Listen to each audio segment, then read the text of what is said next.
Tua Katangka ini didirikan pada tahun 1603 pada masa pemerintahan Raja Goa ke-14, yakni Imangat Rangi Daiman Rabiah Sultan Alauddin. Jadi Sultan Alauddin ini merupakan Raja Goa yang pertama kali memeluk Islam. Jadi yang melatar belakangi pembangunan Masjid Tua Katangka ini yakni ketika kedatangan rombongan ulama yang berasal dari Yaman yang datang ke kerajaan Goa ini bermaksud untuk mengajak Raja Goa masuk Islam. Jadi sebelum ulama dari Yaman ini sampai ke istana, mereka mampir di tempat ini, di mana di tempat ini dulunya banyak tumbuh yang namanya pohon katangka. Jadi karena hari itu adalah hari Jumat, maka rombongan ulama dari Yaman ini melaksanakan salat Jumat di bawah pohon katangka yang banyak tumbuh di tempat ini.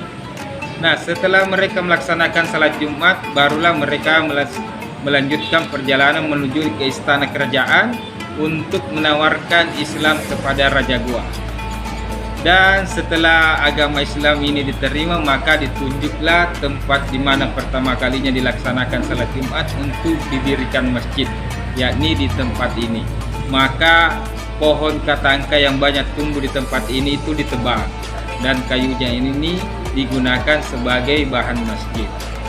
Nah, kalau kita melihat bangunan masjid ini, arsitekturnya banyak dipengaruhi oleh beberapa budaya. Ada budaya Cina, budaya Eropa, budaya Timur Tengah, budaya Jawa, dan budaya lokal. Jadi kenapa banyak pengaruh budaya-budaya asing yang ada di Masjid Tua ini?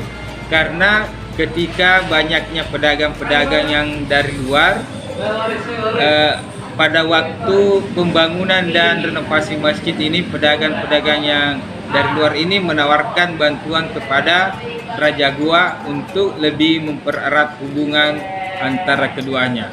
Jadi itulah sehingga banyak pengaruh budaya asing yang ada di Masjid Tua Katangka itu. Nah, kalau Masjid Tua Katangka ini waktu didirikan ini bukan hanya melihat dari model dari bangunan ini, tapi orang tua kita dahulu membangun masjid ini memperhatikan makna-makna filosofi dengan adanya 4 tiang utama pengaruh budaya asing yang ada di Masjid Tua Katangka ini.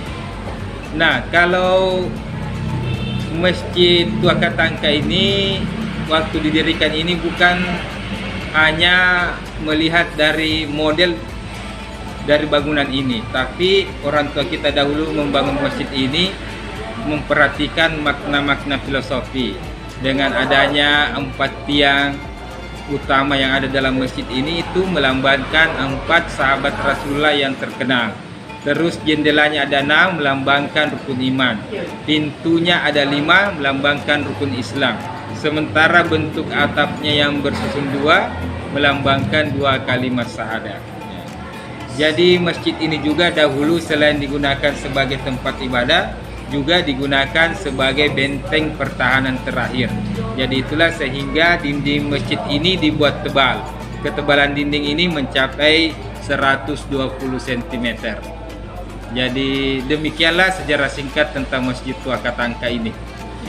Ada mungkin yang berubah sekarang? Kalau bentuknya tetap kita pertahankan, kecuali karena semakin hari semakin banyaknya jemaah, maka kita tambah bangunan yang semi permanen. Jadi bentuknya tidak boleh permanen. Jadi kita buat baruga di depan masjid dan samping masjid, karena sudah tidak bisa menampung banyaknya jemaah yang ada sekarang ini.